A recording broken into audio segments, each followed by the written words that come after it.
ዳይናሚክ ሰዓታችን እንደቀጠለ ይገኛል። በቤተሰብ ማገናኘት ፕሮግራማችን ላይ ነው ያለነው።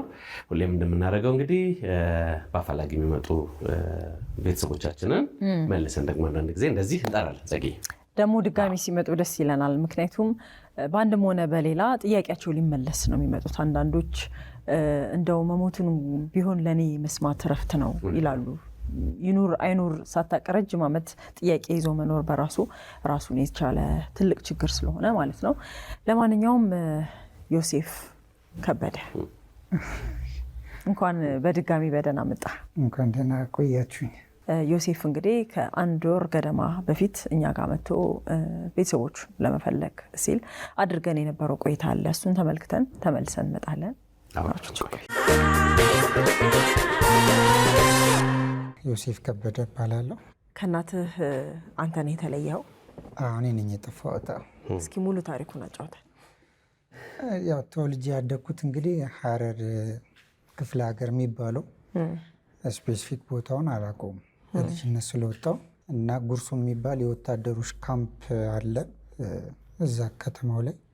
ከሱ አጠገብ ፊት ለፊት ላይ ሜይ ቢ ለጀነራሎች ወር ለነሱ የሚመስል አይነት ለብቻ የተሰራ ሌላ ኮምፓውንድ ግቢ ነበረ። እዛ ውስጥ ነው እንኖር የነበረው። እናቴ አሰገደች ስዩም ወልዴ እስከ አረሳውም ስሟን። ይህንን ፕሮግራም የምትከታተሉ ያለችበትን የምታውቁ በህይወት ካለች እና አድራሿ የምታውቁ ከሆነ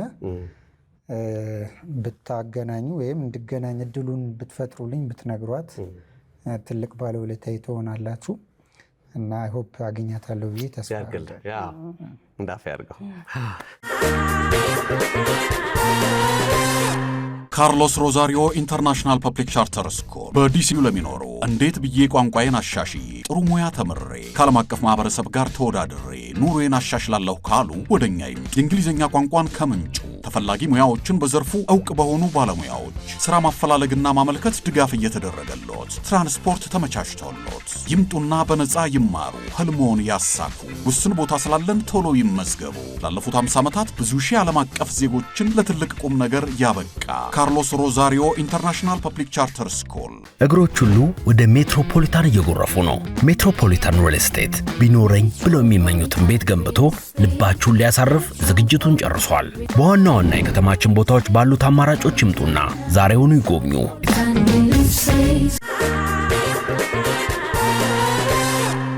መልካም እንግዲህ ተመልሰናል። የዮሴፍ ታሪክ ይሄንን ይመስላል። ዮሴፍ በነገራችን ላይ ያው ሌላም ስም አለ አይደለም? ባለፈው የገለጽክልን እሱን እናስታውስና ምናልባት ደግሞ ፕሮግራሙ ከተላለፈ በኋላ አንተ ጋር የደረሰ መረጃ ካለ እሱን ነገር እንጫወት እስኪ። ያው የቀድሞ ስሜ አበባው እናቴ ያወጣችልኝ ኤግዛክት ስም አበባው ነው የሚባለው። በእርግጥ በዛ ስም ማንም አያውቀኝም። በጣም ክሎዝ ፍሬንዶቼ እና የተወሰኑ እና ሚስቴ እሱንም ያው በብዙ ልመና ነው የነገርኳቸው እንጂ አልነግራቸውም። ከዛ ያው የተለያዩ ሰዎች እየደወሉ ምናምን እንትን ብለውኛል። ማለት እንደ ታሪክ እንደዚህ መሆኑን የማያውቁም ብዙ አሉ። ያው አሉ እኮ ለሁሉ ሰው ያው ስለማት ነገር ከተወሰኑ ክሎዝ ፍሬንዶች በስተቀር ይህንን ዲቴይል የሚያውቅ ሰው የለምና እግዚአብሔር ረድቶኝ ደርሻለሁ እና ሲያዩኝ የተመቸው የሀብታም ልጅ ነው የምመስላቸው። እንደዛ የሚያናስቡኝ ብዙ ሰዎች ስላሉ ታሪኬን ሲሰሙ ብዙዎቹ ሾክድ ነው የሚሆኑት እና አክቹዋሊ ቀጥታ ከእናቴ ጋር በተገናኘ ምንም አይነት ኢንፎርሜሽን አላየሁም። እንደውም እንትኖችን ለማንበብ ኮሜንቶችን ለማየት ሞክሬ ነበር። ያው ታሪኩ ደስ ይላል ደግማችሁ ኢንተርቪው ሙሉም ብንሰማው ምናምን የሚል አይነት በጣም ፍሎ ላይ ነው የተመሰጠው። ገባ? አንተም ደግሞ ስታወራ አንዷንም ስቴፕ አልሳትክም። እኛም በደንብ እንድንከታተልህ ጆሮ የመያዝ ችሎታ አለ። ምናልባት ያኔ ሳትነግረን ይሄድከው ታሪክ አለ? አዎ ያኔ እንግዲህ ያልነገርኳችሁ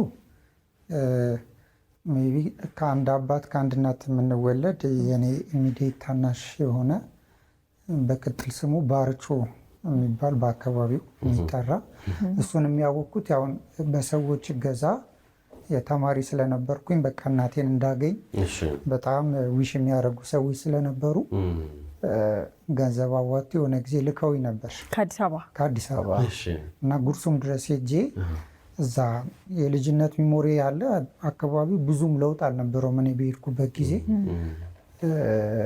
ስንት ዓመት ይሆናል ስቴዲያን? ኤግዛክት እድሜን አላውቀውም፣ ግን 1920 አካባቢ የሆነ ይመስለኛል። በእርግጥ ቆይቷል። ያኔ እንግዲህ ሲሄድ ራሱ ከ10 ምናምን ዓመት በኋላ መሆኑ ነው። ስለዚህ በህይወት ይኖራል ብላ ልታሰብ የምችልበት ምንም ኦፖርቹኒቲ አይኖርም። ታዲያ እንዴት እናትህ ጋር አላደረሱም? ያ ወቅት ማለት እኔ ሲሄድ ከ2 ዓመት በፊት ያንን አካባቢ ለቃ ሄዳለች አሉ። ኤግዛክት እዚህ ናት ብለው ግን ሊነግሩኝ አልቻሉ። ስለዚህ ያኔ ፎቶና ስልክ አስቀምጬ ነበር የመጣሁት፣ የመስመር ስልክ ማለት ነው።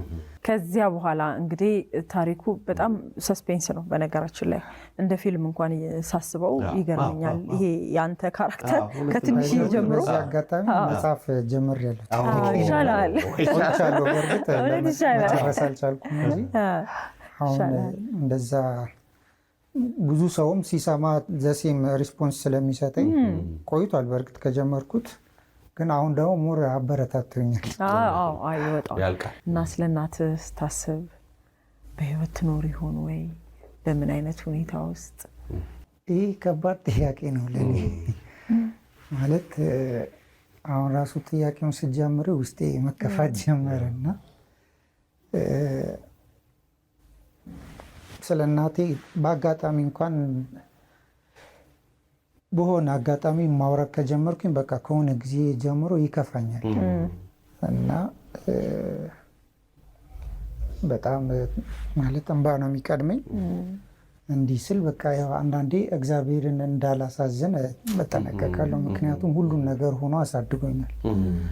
ስለዚህ ከዛ ውጪ በቃ ስለሷ ሳወራ ግን አባቴ ኦልሬዲ ሞቷል የሚለው ኢንፎርሜሽን ስላላለኝ ስለሱ ውስጤ ይቆርጧል። ስለሷ ግን ሁሌ 2 ልብ ስለሆንኩኝ በቃ አለች ወይ የለች የሚለው ነገር በጣም ከባድ ነው እና ስለሷ ኬዝም ብዙ ማውራትም ከሰዎች ጋር ማንም እንደዛ ፑሽ እንዲያደርገኝም አልፈቅድም። የምትሸሸው ስሜት ነው።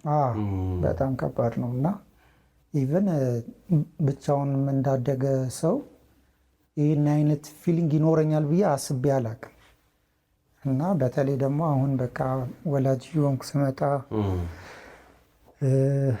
ማቹር ያረኩ ስመጣ የእናት ነገር ከባድ ነው። እንደውም አቡሻ ስተርት የውሃና የእናት ክፉ የለውም ይላልና አባታችን በሰማዮች ላይ ያለህ ተለይቶ መስከን ክቡር ስምህ።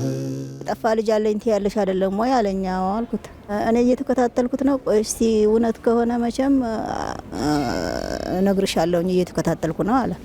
እዛ የሞተ ሰው ይመጣል ብለህ ነው?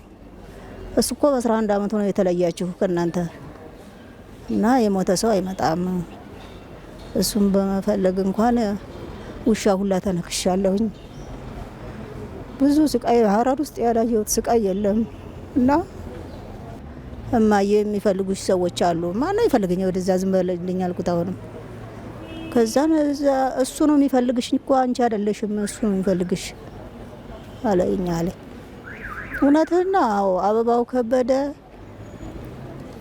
የሚባል ልጅ ይፈልግሻል እና አሰገዴ ስዩም ትባላለች እናቴ አለ እና እውነቱን ንገሪኝና እኔ እንትን ልበላላቸው ስለመከታተል አለኝ።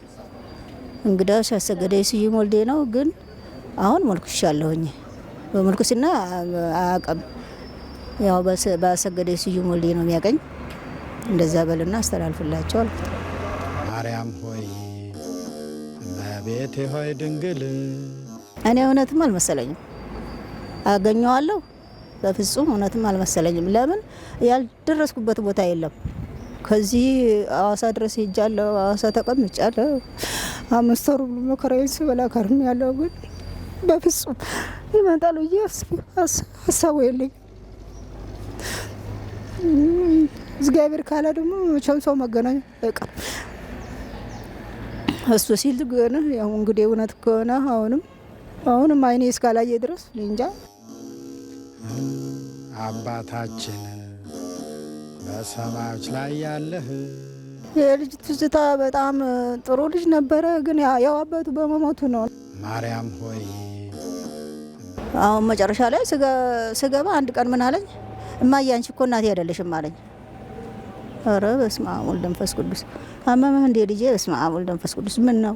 አዎ ከትምህርት ቤት ስትመጣ እረፍት አልሰጥህም፣ ይህንን አድርግ ይህንን ስራ ስለምልህ ነው። እና እንዳውም እናቴ አይደለሽም አንቺ፣ በቃ እናቴ አይደለሽም፣ እኔ እሄዳለሁ አለኝ። ትምህርትህስ አትማርም አልኩት። አልማርም። እሺ ካልፈለክ እንግዲህ እኔ ጨኩን ይሄዳል ብዬ አላሰብኩም። ለምን የ11 ዓመት ልጅ ነው። አባታችን በሰማዮች ላይ ያለህ። በህልሜማ ሲመጣ በቃ ሞቶ ነው ማገኘው ምናምን። እንደገና ተበሳቅሎ እንደዚህ አንገቱን ደፍቶ ምናምን ነገር አየዋለሁኝ። ከዛን በስመ አብ ወወልድ ወመንፈስ ቅዱስ፣ የሞተ ሰው ይመጣል ነው መሞቱን ነው የሚያሳየኝ። ፈጣሪ ምን ነው እያልኩኝ በቃ ዝምልና አለቅስና ዝምላለሁ። አይ እንግዲህ እግዚአብሔር ሆይ አገናኘኝ እመቤቴ ማርያም። ማርያም ሆይ እመቤቴ ሆይ ድንግል ከሁሉ ወጣት ታርጊኝ እያልኩ ነበር ምጻው።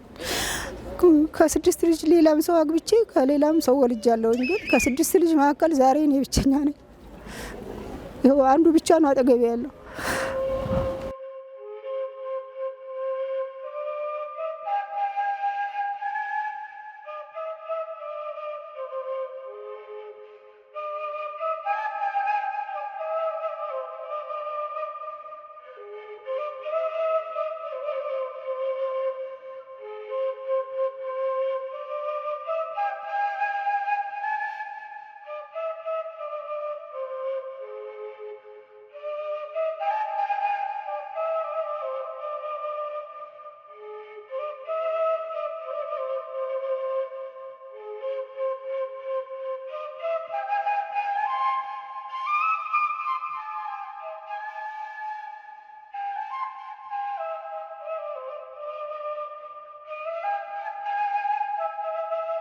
እስቲ ደጓን እንግዳ እንቀበላቸው እስቲ እንዳልከው።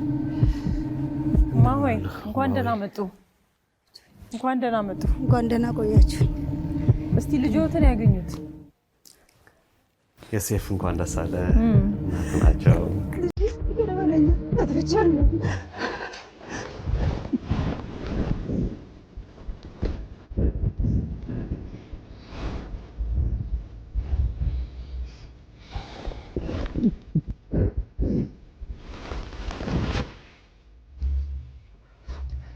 አሰገድሽ ነሽ?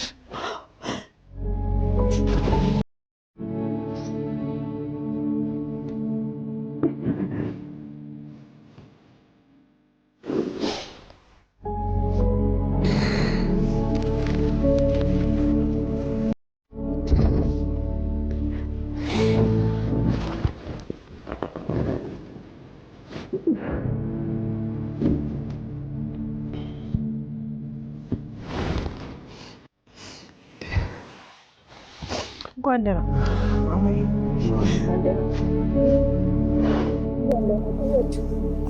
እንኳን ደህና መጡ።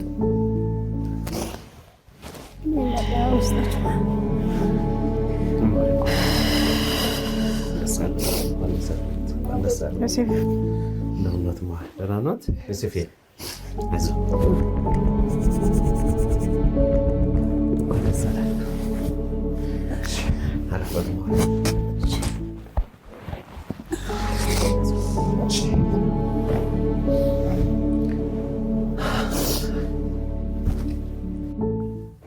ማሆይ ደህና ኖት? እና ነኝ እስኪ ዮሴፍ ተረጋጋ። በጣም ከባድ ስሜት ነው፣ እንረዳሃለን። ድምጿ ራሱ ሚሞሪ ውስጥ አለና በቃ ልክ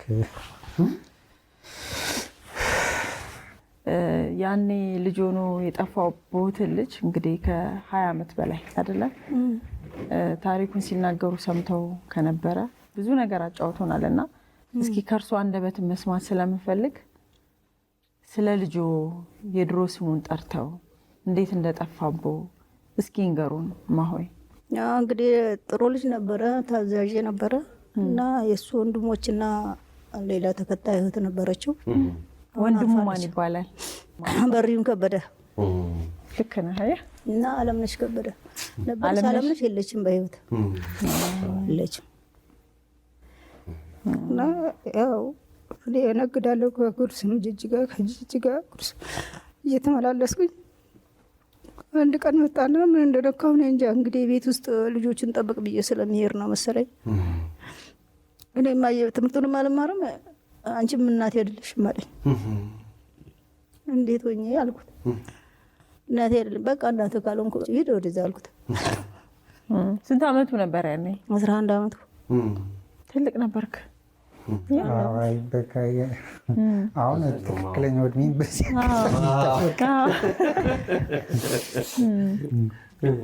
ከዛን በቃ እውነት አድርጎት በዛው ሂድት እንደገና ተመለስኩና በቀበሌ አናውሳ አስደረኩኝ። የለም አሁንም ደግሜ ምንም የለም። በቃ ሌላ ቦታ ፈልጌ በኋላ አንድ ሴትዮ ጅጅጋ ያቁኛል። ሀረር አየሁት እኮ ያንቺን ልጅ ልከሽው ነው ወይ? አየህ አሁን ከዛን ሀረር የት ጋር አየሁት? ምን እልከዋለሁ እኔ እንደው ብሎ ጠፋ ከቤት። እኔ እንደው እዚሁ መንደር ውስጥ እየፈለግኩ ነበረ። ሀረር አይቼዋለሁ፣ ወፍጮ ቤት አካባቢ ወፍጮ ቤት አካባቢ። አዎ ምን ይሰራል እሱ? ምን የሚፈጨው ነገር የለም፣ የሚያደርገው ነገር የለም። ምን ሊሰራ ወፍጮ ቤት? እኔ እንጃ። እዛ ጋር አይቼው አንተ አበባው አይደለህም እንዴ ስለው ከማየ ጋር ተጣልቼ ነው ብሎ ራሱን አሻሸብኝ ነው አልኳቸው።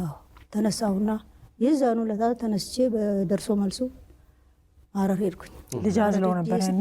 አዎ አሁን ሀረር ሄጄ ስጠይቅ በዛን ሀረሯ ሴትዮ ደግሞ እንትን አሉብኝና ልጆቻችሁን በወገብሽም አዝለሻል፣ እንደገና ልጆቻችሁን የትም እየጣላችሁ ሰው ትጠይቃለህ። ከእሳቸው አሳልፈው ለሌላ ሰው ሰጥተውታል። አበባው አይደለ የልጅነት ስሙ። ስለ አባቱ የነገረን ታሪክ አለ፣ አባቱ በህይወት እንደሌለ እና እስቲ እሱን ታሪክ ያስታውሱን እስኪ። እንዴት ነው የነበረው ጊዜ? እስቲ ከበድ ይላል ትንሽ ይቅር። እሱም የተኛበት አይዞት አንድ ሴት ልጅ አግብታ ምን አይነት ማድረግ እንዳላት እኔ በሱ ከዚህ ያገባኝ ልደታ ሰፈራ ልጅ ነኝ እኔ እዚሁ አዲስ አበባ። እሺ ግን ወታደር ነገር አብሬ ይዣት ካልሄድኩ አለና ከአባቱም ከቤተሰቦችም ተጣልቶ ይዞኝ መጣ። እሺ እናቴ ደግሞ 6ኛ ልጅ እሷ ብቻ ነችና አትወስድብኝም ስትለው በቃ እንግዲህ ምንም ማድረግ አልችልም፣ ሚስቴን በኪሴ ይዤ መሄድ አለብኝ አለ። ከዛን ያው ይዞኝ ሄደ። አዛዥም ስለሆነ ይፈራል፣ ሻምበል ነው እና ምንም ችግር የለውም፣ እኔ መውለድ ነው ፈልገው የምትወልድ ብቻ ትሁን እንጂ ምንም ችግር የለውም ያለ ይዞኝ ሄደ። እውነትም ያው ተወለደ። የመጀመሪያ ልጅ ነው አበባው የመጀመሪያ ልጅ ነው።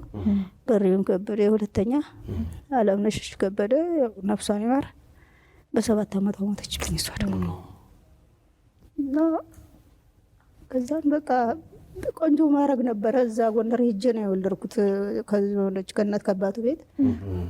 ጎንደር ልጅ ነኝ። ጎንደር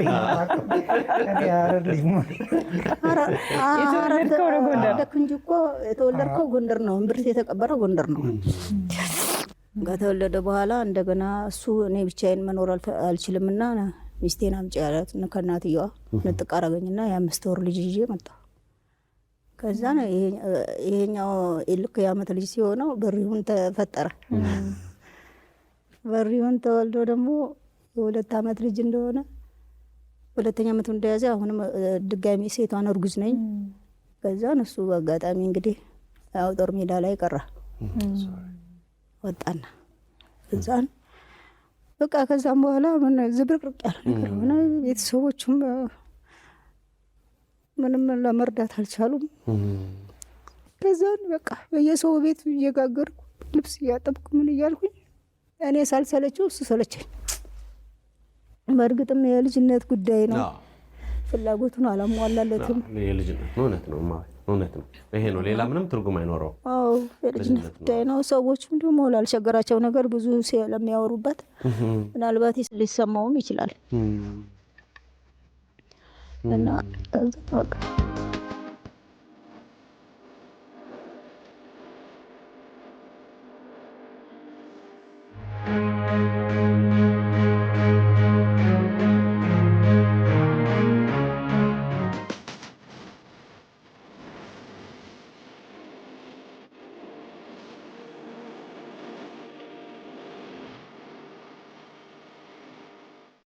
እንደገና ሀረርም ሄጄ ደግሞ እዛ የተባለበት ቦታ ሄጄ ስፈልገው ሴትዮዋ ውሻ ለቀቀችብኝ።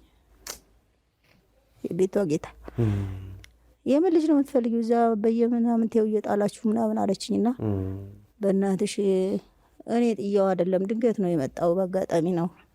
ተይ በእናትሽ ስለ እግዚአብሔር ስላት ይዘርዛለች። ውሻውንና በሩን አንድ ላይ ያዛረኩት። ከዛን ውሻው በዛ ውስጥ እየተንጠራራ ረጅም ውሻ ነው እየተንጠራራ ይሄንን ትከሻዬን በላኝ። ትከሻዬን ሰጠሁት። በቃ ምንም ማድረግ አልችልም። ይሄንን ትከሻዬን በላኝ። ከዛን ሶስቱን እንቀርብ ያስኩት ታዲያ እንዴት ላድርገው? ልሙት እኮ ከዛን አንድ ፖሊስ መጣልኝ። እንዳጋጣሚ የሆነ ሰፈሩ እዛ ነው መሰለኝ። ሲመጣ ደሜ ፈሽሽ ይላል፣ ከላይ እንዲህ ይላል። በሁሉም ጥርሱ ነው መሰለኝ ያገኘኝ። ከዛን እንዴ ውሻውን አትይዙም እንዴ እናንተ ውሻውን አትይዙም እንዴ አላቸው። ከዛን ሲላቸው ድንገት አመልጦን ነው አለች። ሴትዮዋ ደምታለች አይደለም ልጅቷ ደምታለች። እና ያውም ደግሞ ልጅቷ ስተነክሳ እንደሆነ አይተሻታል? አላየኋትም አለች።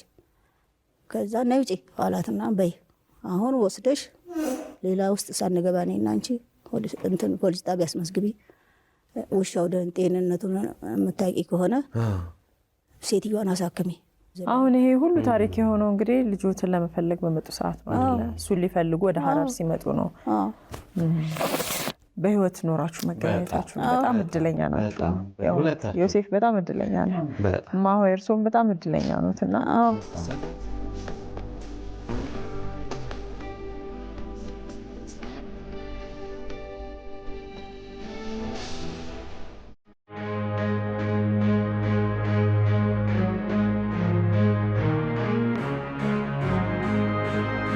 ከዚያ በኋላ እንግዲህ ሌላ ልጅ አልወለዱም። ህይወት እንዴት ቀጠለ እርሶ ጋር እስካሁን ድረስ? ከዛም በኋላማ ሌላ ሰው አገባውና ወለድኩ። በቃ ብቻዬን ቀረሁኛ። እቺ ሞተችብኝ። ይሄኛውም ደግሞ ተነስቶ በሪሁን ከበደ ጉራጌ ሀገር ሄደ። ከዛን እዚህ ሳሙሳ ከምትሄድ ሳሙሳ ምናምን እሰራለሁ፣ ዳቦ ጋግራለሁ። አልማርም አለኝ እሱ ደግሞ። ካልተማርክ በቃ ይሄን ይሸጣልኩና እና በቃ አባታችን ሞቷል፣ አባት ሞቷል ይሉኛል። እኔ እንኳን አላቅም፣ ግን ያው ፎቶ ይኸውልህ ምናምን ብሎ ፎቶውን ሁሉ ያሳየዋል። ሲያሳየው እና አሁን እናቴ በቃ ለንግድ ነው የምትሄደው እዚህ ትለኛለች። ሶማሊኛ እኔ አልችልም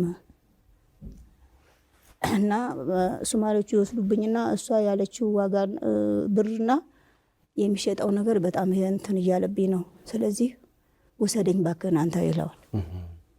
እዛም በኋላ ሰውየው ደግሞ ድግ አድርጎ ይዞት ይድት ስመጣ ጋር ትሸክ ከጅጅጋ አትሸክ ደርሼ ወደ ጅጅጋ ስመለስ የለም ልጁ ቤት። በሪውን የት ሄደ? በሪውንማ ከዛ ማነው ከገብረየስ ጋራ አብሮ ወጣ። ተመልሼ እሱን ፍለጋ እዛ እየጠየኩኝ በማላውቀው ሀገር ስልጤ ነው አሉ። ከዛን የሆነ ያገሩ ሰው እዛ ቅቤ ምናምን ይዞልን ይመጣል። እሱ ልጅሽን እኮ እዛ ሀገር አየሁታለኝ። እንዴ እዛ ነው ያለው? አዎ ለፖሊሱ ላስም አመልክቻለሁ፣ ምን ብያለሁ። እውነትህን ከሆነ ግን አሳየኝ፣ በማርያም ይዣለሁ አልኩት። እኔ ከዳር ሆኜ አሳይሻለሁኝ፣ ሄደሽ አንቺ ገብተሽ እዚህ የጠፋ ልጅ መጥቷል በያቸው። ጎረቤትና ከኋላና ከፊት ናቸው፣ ጉርብት ናቸው አለና እዛ ይዞኝ ሄደና አሁን አሳየኝ። በራን ኮኮባቸው በድፍረት ሩዛን ኮኮባቸው ሲል እሱን ድብቅ ታረግና ሴትዮዋ ለካ ምን እንደነገራት አላውቅም እንጃ። እንግዲህ አሁን እሱን ድብቅ ታረግና ምን ፈልገው ነው ምን ፈልገው ነው አለችኝ። ልጅ ጠፍቶብኝ ነው እናትሽ፣ የጠፋ ልጅ እዚህ ሀገር የመጣ ከሀረር ክፍለ ሀገር። ከየት? ከሀረር ማለት ከጅጅጋ ከተማ ነው የመጣው እና ድንገት እኔ መውጣ ብዬ እሱ ጠፍቶብኝ መጣ። ትንሽ ተጣልተን ነበረ። እባክሽን እንደውም የሰውየውንም ስም አልጠራሁባትም እኔ ለምን እንዳታስይዥኝ ብሎኛል። አሁን ከዛን ስላት እሺ ከዚህ ሌባ ልሰርቅ ነው የመጣሽው፣ የሆነ ነገር አለሽ አንቺ፣ ከዚህ ተመለሻለሽ። ያችን ደግሞ በእጄ እየጎተትኩኝ ነው ተነስቼ ሄድኩኝ። ሰፈር ቁጭ አልኩ። ለመንኳቸውና አንድ ሴትዮ አሳደሩኝ አዋሉኝ። ከዛን የሆነ ልጅ ቀይ ልጅ ነው አይደለም? አዎ። አፍንጫው ስልክ ካለ አይኑ ትልልቅ። አዎ። እንግዳውስ እዛ ግቢ ውስጥ አለ። ግን አሁን እኛ ሰዎቹ ባለጸጋዎች ስለሆኑ ያስመቱናል እና እዛ ግቢ ውስጥ ግን የሆነ ልጅ እናያለን። አዲስ ልጅ ነው። ከዛም በኋላ አሁን ተመልሼ ጠይኳት። መጨረሻ ላይ ፖሊስ ጣቢያ አመልክቼ ሄድኩኝ። በቃ ምንም አማራጭ የለም። ድንጋይ ሁላ ተወረወረብኝ። ልመታም ነበረ።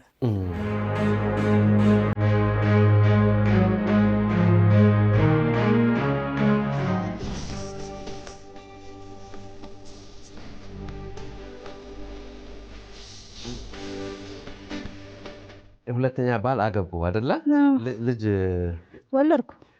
ዮሴፍ እንግዲህ ደግሞ ሌላ ምስራች ነው ማለት ነው። አለ እሱ ነው እኮ የሚከታተለው። እሱን ነግሬው ነበረ ታሪኩን እና ሲከታተል መጨረሻ ላይ እዛ የሞተ ሰው ይመጣል እንዲያልኩት እንደሞተ ነው እርሶ የሚያውቁት። አሁን በቃ ሊቢያ ታረዱ ምናምን ሲባል እሱን የመሰለ ልጅ እንደዚህ ፊቱን ሽፍና አድርገው እስማ ወልደ መንፈስ ቅዱስ። ከዛን በቃ የሞተ ሰው ወንድሞ ሞቷል በቃ ዝም በለ አልኩት። አሁን ከዛን ስለው ተይማዬ ምንም ልቦና ያልደነገጠም እኔ ምንም የአንድ እናት ልጆች እኮ የፈለገውን ቢሆን ሆድ ይነግራል፣ የእናት ሆድ ይነግራል አለ። የት ነው ያለው? አሁን ጅጅጋ ነው ያለው። ጅጅጋ። ማን ነው ስሙ? ሄኖክ። እንኳን ደስ አለ።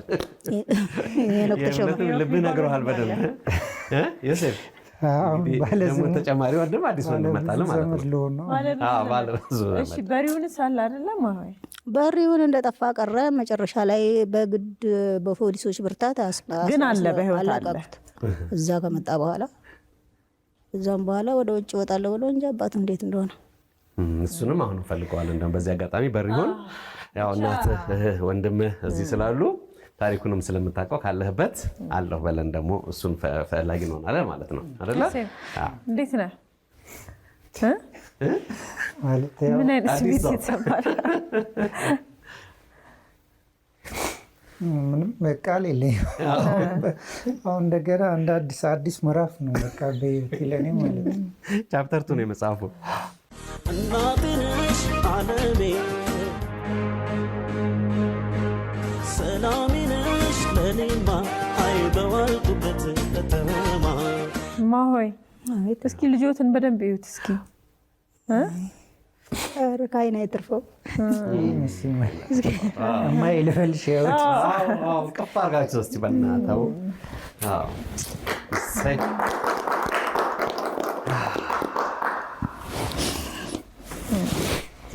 ከዓይን አይተርፍልኝ። ተርፌያለሁ። ኧረ በስመ አብ እግዚአብሔር ጠብቆኛል በዚህ ሁሉ መንገድ። ብዙ እንኳን እኔ እንኳን ማውቃቸው በእድሜ ቤተሰብ እያላቸው ነው ያለሁበት ደረጃ ያልደረሱ አውቃለሁ። ምንም አልሆንኩም። እስካሁንም የጠበቀው አምላክ ይጠብቃ። መድኃኒዓለም የመድኃኒዓለም እናት አልጨከነችብኝም። እንደዚህ ተንበርክኬ ሁልጊዜ እንዳለቀስኩባት ሳልሞት በህይወት እያለሁኝ አደራሽን ይሄኛውን ብቻውን ቀረብኝ እና አደራሽን እያልኩኝ አልጨከነችብኝም። አሁንም እግዚአብሔር እንግዲህ እድሜና ጤናውን ይስጣችሁ። ብሞትም አይቆጨኝም። አንድ ትልቅ ጋራ ነው የተገረሰሰው ከላይ ላይ። ለምን ሁሉም ተበታትኖ ስለሆነ ብሞትም ጎኔ አይተኛም። እኔ እናቴን ይኸው ወደ ጊዜ ለማይሆን ሰው ድረሽኝ ከሀገር አውጥተሽኝ እንጀራሽም ስለበላሁ ነው ቆጭቶሽ ነው እያልኩ ወቅሳታለሁኝ። አሁንም ሞታ ማለት ነው። ስለዚህ እንኳን በህይወት እያለሁ ተገናኛችሁ።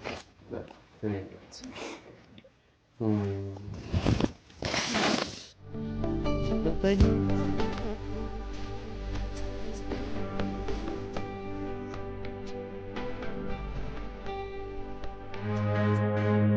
ዮሴፍ ደግሞ አሁን ስላለህበት ነገር ደግሞ እስቲ ንገራቸው። አገባው የወለደው ወይ እስኪ ጠይቁትማ። ሆይ ደግሞ ሌላ ምን ምስራች ካለ እንግዲህ እስካሁን ድረስማ ዝም ብለው አይቀመጥም። እስቲ ጠይቁት። እኔ መላሳት አይደለም የነ ሄኖክን አባት ያገባሁት መላስ ይጠፋብኝ ነው። ነገርኩኝ ምንም አልኩኝ። ወዲያም ብል ብቸኝነት መጥፎ ነው።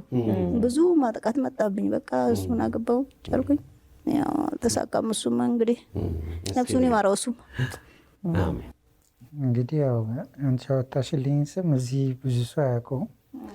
እዛ ሀረር የነበርኩባቸው ሰዎች ገላይን እያጠበችኝ ነው ስምህን ብቀይረው ስትለኝ ቀይሪው፣ ግድግዳ ላይ ምንጣፍ አለ ጨረቃና ከዋክብት ሲሰግዱለት በህልሜ አየሁ ብሎ ለያዕቆብ የነገረው ህልም አለና እሱን ሪፕሬዘንት የሚያደርግ የተሰቀለ ነበረ ምንጣፍ። እሱን አሳይተኝ ታሪኩን ነግራኝ ነው ስሜን ልቀይርልህ ስትል ቀይር ያልኳት ዮሴፍ ተባልኩ ማለት ነው። እና ዮሴፍ ከበደ ማ ታደሰ አንዳርጌ አንዳርጌ አንዳርጌ ነው አሁን ነው የማውቃቸው። ቅድመ አያትህ ነው እኮ አሁን ነው የማውቀው። ቅድመ አያትህ ነው። እስከ ታደሰ አስታውሳለሁ። የአባቱ ስም እስካሁን አልለቀቀም። እዛ ቤት በአቶ ሽፈራው ልጠራ ብዬ ነበረ። ልጆቹ አይሆንም አሉ። በዛ ምክንያት ትምህርት ቤት ያስመዘገቡኝ እነሱ ናቸውና እንደዚህ እድሜው ደርሷል አልደረሰም ተብዬ እንደዚህ በሱ እንደ ቁመቱ ረጅም ነው። የዛን ጊዜ ቀጭን ነው እንጂ ቁመቱ ረጅም ነው። ምንም ማለት ነው።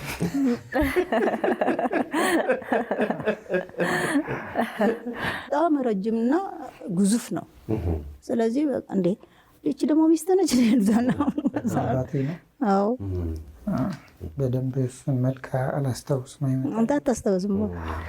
ተምሬያለሁ። ዩኒቨርሲቲ ገብቼ በዲግሪ ተመርቄያለሁ፣ በማስተርስ ተመርቄያለሁ። እስከ ቅርብ ጊዜ ድረስ ያው አገልጋይ፣ አሁን የቤተ ክርስቲያን አገልጋይ ነኝ። ባለትዳር ሆኛለሁ። የልጅ ልጅ ታያለሽ፣ ልጄን ታይዋለሽ። የ11 ወር ልጅ አለኝ አሁን።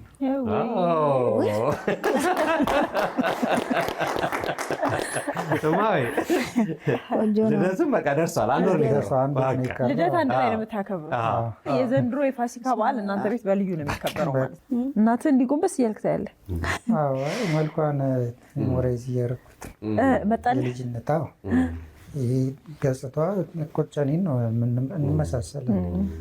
አንተ የአክስቴ ልጅ ነው የምትመስለው፣ ብሩን ነው የምትመስለው። አንቺን ነው የምመስለው። ሰውን ሁሉ ብጠይቅ አሁን እናቴን ነው መስለው እያልኩ ነው ሳወራ የኖርኩት። ገጽታችሁ ይመሳሰላል። ብሩ አበራ ይባላል። ይመሳሰላሉ። አሁን ከሱ ጋር በቃ አንድ አይነት ናቸው። አንድ አይነት ናቸው። ብዙ ችግር አሳልፈዋል። እየሳቁ ያወራሉ እንጂ በብዙ መከራ፣ በብዙ ችግር፣ በብዙ ሀዘን ውስጥ እንዳለፉ በደስታ መቀበል ነው። በደስታ መቀበል ነው። ፈተና እሱ ተፈትኖ አይደለም እኛን እዚህ ያዳ ነው።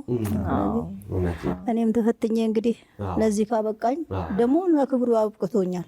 አሜን። እግዚአብሔር ይመስገን። ሀረር ያሳደጉህን ቅድም የነገርከንን ታሪክ ስምህን ሲቀየር የዮሴፍ ታሪክ ሲነግሩ ማለት ምን አይነት መልካም ሰዎች እንደሆኑ አሰብናቸው። አንደኛ ያንተን ፍቃድ ጠይቀዋል። ይሄ ትልቅነት ነው።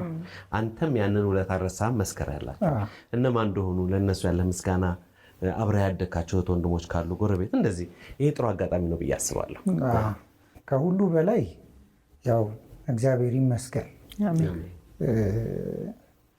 ብቻውን የእናትነትንም የአባትነትንም ኃላፊነት ወስዶ ለቁም ነገር ማብቃት እንደሚችል እኔ ሕያው ምስክር ነኝ እና እንደኔም ተመሳሳይ ታሪክ ላላችሁ በዚህ አጋጣሚ ምለው እግዚአብሔር ማንንም አይጥልም። ስለዚህ እግዚአብሔርን አመሰግናለሁ። ከዛ በመቀጠል እንግዲህ ሀረር ለመጀመሪያ ጊዜ ጠፍቼ ስራቸው አግኝተው ሊያሳድጉኝ ወስነው ተቀብለውኝ በቤታቸው ትምህርት ያስጀመሩኝ ወይዘሮ እመቤት ማስታውሰው ህይወት ጩኒ በቅጥል ስሟ ምናልባት የመጨረሻ ልጅ ሀና የእነሱን ቤተሰብ ቴንኪው ማለት እፈልጋለሁ። ወደ አዲስ አበባ ስመጣ በጣም ብዙ ስለሆኑ ያው ዋና ዋናዎቹን ብቻ ልበል። እንደ እናት ሆነ የትኛውንም ሪስክ በመውሰድ ከኤሌመንተሪ እስከ ካምፓስ በነበረኝ የትምህርት ጊዜ ባላት ነገር ሁሉ ከጎኔ በመሆን እዚህ እንድደርስ ትልቁን አስተዋጽኦ የምትወጣው ወይዘሮ የትናየት ሙላት ወይንም ደግሞ የቱዬ እንዲሁም ባለቤቷ ጋሻብይ በእኔ ህይወት ውስጥ እስቲል አለች። ሪሰንትሊ በእኔ ጉዳይ በቃ ችላ ማለት የማትችል ሰው ነች እና በጣም ይገርመኛል ኮሚትመንቷ የቱዬ። ከዛ ውጭ ጓደኞቼን በጣም የቅርብ ጓደኞቼ አሸናፊ ጌታውን እና መለሰ ሞላ ምናልባት እንዳላስቀየም እፈራለሁ እና ውዷ ባለቤቴ ነፃነት ቀለመወርቅ ከነ ቤተሰቧ በጣም ብዙ ናቸው። በዚህ ስም ሁሉንም መጥራት አልችልም። ፍሬ ህይወት፣ ታፋ፣ ዳን በጉድለቴ እየቆሙ በቃ ምን ልበላችሁ ማረሰው ሚሞሪ ያለኝ ስቲል በጣም ክሎዝ ስትሮንግ የሆነ ቦንድ ያለን ሰዎች ናቸው እነዚህ። ሔዋን ታፈሰ እንደገና ደግሞ በጣም የመቀዳሽ የምትባል እናት አለች። እንደ ፋሚሊ እዛ ተከራይ አልመስልም፣ ባለ ማነው ፋሚሊ ነው መስልም። እነሱ ማዕድ እየበላው የቤት ኪራይ ሁሉ ሳታስከፍለኝ ሳገባም ከእሷ ቤት ነው የወጣሁትና የመቀዳሽን ፋሚሊ በሙሉ እነ ሙሴን ነረች ምናምን ቴንኪው ማለት ፈልገን በጣም ብዙ ናቸው እና ሁሉንም መጥራት ባልችል እንዳይቀየሙኝ በዚህ አጋጣሚ ለባለውለታዎቹ ሁሉ ምስጋናን በጅምላ ልንሰጥ እንወዳለን። እኛም ኢቢኤስ እንግዲህ እያደረጋችሁ ያላችሁት ነገር በቃላት የሚገለጥ አይደለም።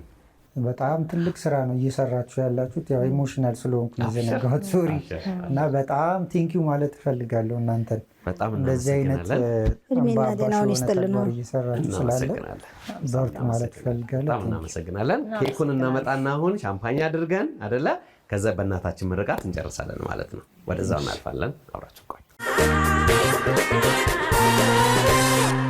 ብርሃን ባንክ ምቹ፣ አስተማማኝ፣ ፈጣን በብርሃን ስኩል ፔይ ዘመናዊና ቀልጣፋ የትምህርት ቤቶች የሂሳብ ስርዓት ተጠቃሚ ይሁኑ። የሀገር ውስጥም ሆነ የውጭ ጉዞ እንዲሁም የግብርና ጠቅላላ የቢል ክፍያውን በብርሃን ኢንተርኔት ባንኪንግ ወይም በሞባይል ባንኪንግ በመከወን ጊዜውን ይቆጥቡ። እንደ ስማችን ብርሃን ነው ስራችን። ብርሃን ባንክ።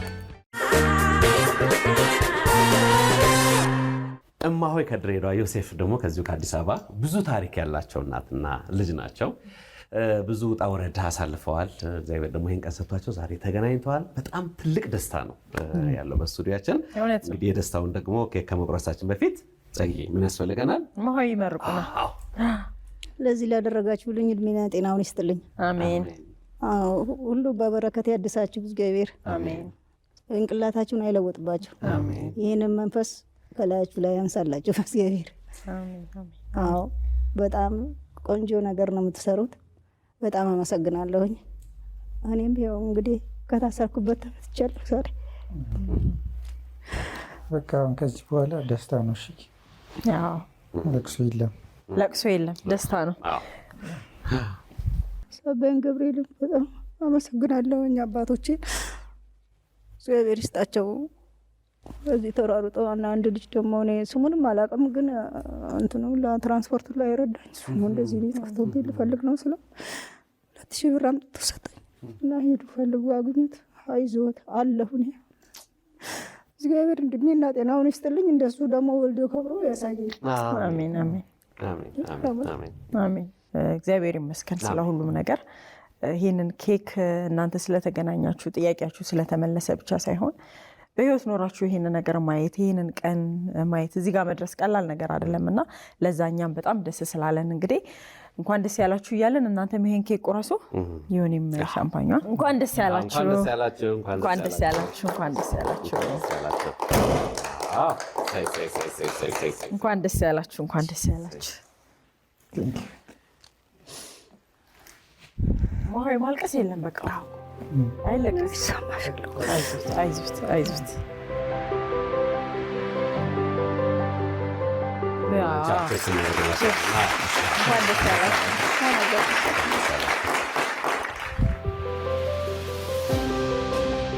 ከሳቢያን ገብርኤል እናታችን አይደለ? ወንድማችን ደግሞ ከአዲስ አበባ በጣም ጥሩ ጊዜን ያሳለፍነው። እንደተባለው አዲሱን ደግሞ ህፃን ደግሞ የልጅ ልጃቸውን ያያሉ ዛሬ ዮሴፍ ይወስዳቸዋል። ልደቱም ደርሷል። አንድ ወር የቀረው ለልደቱም እንገኛለን። እግዚአብሔር ይህን ቀን ስለሰጠን እጅግ በጣም እናመሰግናለን። በድጋሚ በመጽሐፍህ እንጋብዛለን። ድጋሚ መጽሐፍን ይዘህ ትመጣለህ። እናመሰግናለን። ቅዳሜ ከሰዓት ነው እንቀጥላለን። አብራችሁ ቆዩ።